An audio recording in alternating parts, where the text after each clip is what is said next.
Back, bitch, kicking it like that. Welcome back. We back with another Hood War Stories. I'm your host with the most money, Cash Money, nigga. We are about to get into one of the Bloods. Now, we kind of took a break from this game shit because this shit be kind of getting flat to me. I be wanting to see other shit. But we finna see what the fuck this nigga talking about. Welcome to Hood War Stories. In this episode, I'll be discussing the life of Dulo. Nagai Anderson was born in the year 1970 in Inglewood, California. Dulo had a relatively normal childhood, growing up in Inglewood during the 80s. He ran around the neighborhood getting into mischief, had sleepovers with friends, shot marbles, and played basketball at the Inglewood YMCA. Normal kid stuff. Those innocent childhood days faded fast once he joined the neighborhood Pyrus in Inglewood, quickly becoming one of the youngest riders in the city.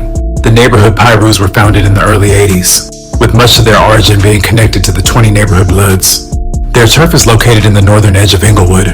It's heavily consisted of many low-income apartment buildings and a few single-story homes. This pocket of Inglewood is among the most impoverished, along with the bottoms. Their turf is centered around Rogers Park located on Beach Avenue. The neighborhood Piru and the Avenue's Pyrus are the only two gangs in Inglewood to represent Piru. Dulo grew up right on the corner of Market and Hyde, in the apartments that served as one of the neighborhood's main headquarters. From a young age, he was already deeply tied to the streets, bouncing in and out of camp, and building a reputation long before he hit adulthood. By the time he reached Inglewood High, Dulo ran the school with a tight grip. At just 17 years old, he was already considered a legend in the streets and a man among boys. He routinely fought grown men 10 years older than him, and held his own every time. In his early 20s, he was viewed as good-looking and stylish. All the female Bloods wanted him, and his homies looked up to him. He expected nothing but greatness from the 500 block clique. Everybody around him had to be on point. The hood was tight-knit, and under his leadership, he took the neighborhood to a different dimension, both in the streets and through the county jails. He had a cult-like following, and his influence. My only thing with shit like this be, I don't understand how they let like the babies get into it. Like I don't get it. I don't get why they let the babies get into it, or why they let the kids get that deep into it, where they got them carrying guns and shit, or doing shit that they really shouldn't be doing because they children, and you put them in an adult position, and you wouldn't put them in any other adult position at any other time, but you'll let them do some dumb shit or whatever. Like that's what bothers me most about this shit. Influence stretched far beyond Inglewood. He was a beast. He'd catch a fade with every one of his enemies that hit the prison yard with no hesitation. He had a cold knockout punch and an even colder slap. He could slap a dude and drop him. If you was a real one, he'd rock with you. But if you were a buster, he'd get on you. He'd tell dudes they should stop banging if he saw they weren't cut out for it. He led from the front. He would take his homies on trips to Hawthorne Mall and Crenshaw High just to squabble down enemies. He instilled fear in his rivals and among his peers. Even his sister, known for being very attractive, was untouchable. Everyone was scared to talk to her because they didn't want problems with him. But even then, enemies still tried to kill him. Between 89 and 90, Dulo took about 9 shells on different occasions. He spent a few days in the hospital at one point, snatched out his IVs, and went right back to the block with the bullet holes still showing. One day, while driving through Hoover territory fully flamed up, they spotted him, made a U-turn, and rammed into his car, breaking his leg. Dulo was unpredictable and fearless. He'd pull up to other hoods' dice games, lose all his money playing, and then jack everybody there. He was like the real-life Debo. People would literally run back into their houses when they saw him coming down the block. He had enemies pump faking and putting their guns back up.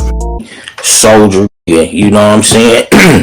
I didn't seen that nigga Crips pull up and recognize who that was, and them niggas, you know, not to say them niggas was punks and nothing but niggas.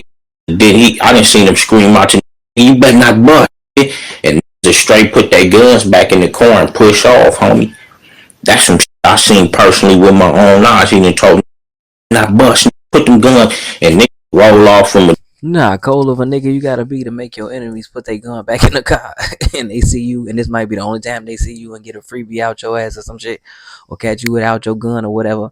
You know how motherfucking, and if this shit is true, it really show like how soft Cali is, because I ain't nowhere in history where I done ever heard of no shit like that happen out here where I'm from, where they just let a nigga say, you better not shoot that motherfucker, and niggas just didn't shoot. They had a gun, they gonna let that bitch off and try to kill your ass. That's crazy. drive-by they was gonna commit on us and get on just for the sense they seen Dulo and probably heard how vicious and treacherous this was, homie, and get on from us from a drive-by. He was one of them that could damn near move through the hood at some point, and you know, Crip enemies will see that nigga and wouldn't even bust, homie. It'd just be like, that's Dulo. He got respect across the city, even from Crip sets. He used to function in the hundreds with the blocks. His reputation spread far outside of California too. Goons from Fat Joe's Terror Squad mentioned how they checked in with him whenever they were in Los Angeles. During this time, he was locked in with Mac 10 and even did a little bodyguard work for him. Both of their hoods are close allies. By the early 2000s, divisions were beginning to emerge in Inglewood within the B team. It's alleged Dulo shot Lil Bully from Families, sparking tensions that were already simmering throughout the city. A war between NHP and Families would end up breaking out. On July 21st of 2000, Dulo was shot multiple times on Nutwood Street in Inglewood. The streets have said that the murder was allegedly in-house, and that no Crips were involved. Allegedly after he got shot, instead of taking him straight to the hospital, they drove around the neighborhood in circles. The night he got killed changed the... God damn, nigga. What the fuck? Why would you... That must have meant his homies was scared of his ass at that point. This is why you don't be... I hate when niggas be talking that gang shit, because your gang could take you out, nigga. The niggas that you swear up and down you pledging your allegiance to, why niggas be like, these my brothers and da-da-da-da. This shit can happen to you, nigga. It's a lot of situations where a lot of people die from the gang that they hang with, rather than the people that they supposed to be beefing with. And you see the case with Nipsey Hussle and a bunch of other motherfuckers. It happens. And this is why I don't know why the fuck motherfuckers would even like I keep saying, I would never trust no group of niggas with my life, nigga. Is you tripping, nigga? I would have to know these niggas, and it has to be nothing that could divide us at that point. Like, that gang shit, it's gonna divide y'all. Why? Because it's a ranking with that. Why? Because it's a fear with that. Why? Because it's like a thing where people seeing you in action, and it's like, if they gonna hate on you, it's like you having money pretty much to certain type of people, and they don't got it. A lot of times niggas that don't got it always gonna come for the nigga that do. City of Inglewood and split it in half. There was word that even some of his homies were relieved he was gone. Dulo was a rare breed cut from a different cloth. Some might have called him a bully, but he was really the embodiment of standing 10 toes down. He had a reputation as a protector. If you were a civilian, he'd look out, but if you acted fake tough, he'd pull your card. His legacy still rings loud. His name carries weight decades later, in and outside of Inglewood. I'd like to thank you guys for watching. Yeah, anyway, what the fuck do your name or legacy mean when you're not here to live it no more? What do your name mean or your legacy mean when shit you didn't even... I don't even think he had kids. If he did, he didn't get to raise them. That's my thing. What does legacy mean at that point? Like, what do that mean when you in jail for the rest of your life? Like, niggas don't be thinking further than tomorrow or today. Like, this be the dumbest of shit, but rest in peace to him, though. But that's my thing. His life was cut short for what? The niggas that he was down with, the niggas that he was holding up and putting into this position and making it seem like we the hardest niggas out, nigga. These are supposed to be his team. And when your team do you in like that, nigga, you know this not something you need to be involved in for nobody. And he said he was kicking niggas off the block because they ain't belong or whatever. Did you belong? And not to say it like that, but did you belong at that point? Like, because at the end of the day, it's dog eat dog. So it's always going to be a dog out there that's going to be bigger or badder or whatever that's going to come for you too. Like, and they don't even got to be bigger or badder. Like I just said, it could be a weak ass nigga. I said that a while ago. A lot of real niggas get killed by pussies. And then they driving around with the nigga body and shit. That's crazy. I hope that shit ain't true, but it probably is. Now that 10 on Cali. But y'all let me know what the fuck y'all think. Personally, this is why I say niggas be dumb. You be dumb because you giving such a blind allegiance. For what? Niggas is stabbing in the back of the heartbeat, boy. These hoes be perking. OG told me, boy, watch your back. Hey, these niggas bound to attack. Gotta know your purpose, understand what work is. These snakes is lurking, observing, trying to close your curtains. These hoes be perking. OG told me, boy, watch your back. Hey, these niggas bound to attack. Gotta know your purpose, end up worthless when you get used. I was birthed from the beast of the valley. You will shoot all that wolfing niggas doing when they know they really fooled. I'm confused. Since when did small fries make rules? I break those. Now bodies dropping like clues. The team masked up. We just call them who's who. It don't matter who they is. They know to shoot you. These bullets ain't got no name. When nigga unless you felt this shit. Bernie Mac, bitch, tell me who you fucking with. If it ain't self-made, I can't even trust the shit. So bring an extra clip in case them niggas trip. Send they ass on the permanent vacay. The mob lock your whole squad down like Treyway.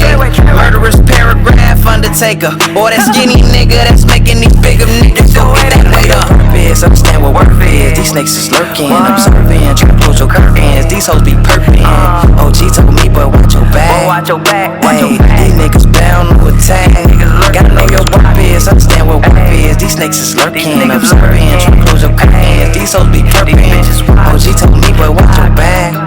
Hey, these niggas bound to attack. They coming. Hey, feed 5 whole fum. I ain't the biggest nigga, still I make the large run. That's the heart up in the nigga. Don't need a large gun. No weapon formed against me ever wins. Are you dumb? I'm a verbal Tommy gun. These rappers sugar plums. I bite a couple of them, now you see they really crumbs. Gun smoke to the lungs. I'm really 101. A L for me just mean it's a lesson to learn from. Coming back from the dead to bury these bitches. All you niggas my son, but I'm speaking with these switches. I heard you got your gun, but you riding with 3 snitches. If you step into the king, you'll be dying with 3 bitches. Hey, get it twisted. Get fucked. Your mama better pray you be quick enough when you duck, or get left with a hole that's big enough for a slut. I'm waking up to some blood on my clothes. Like what the fuck? Hey. Damn.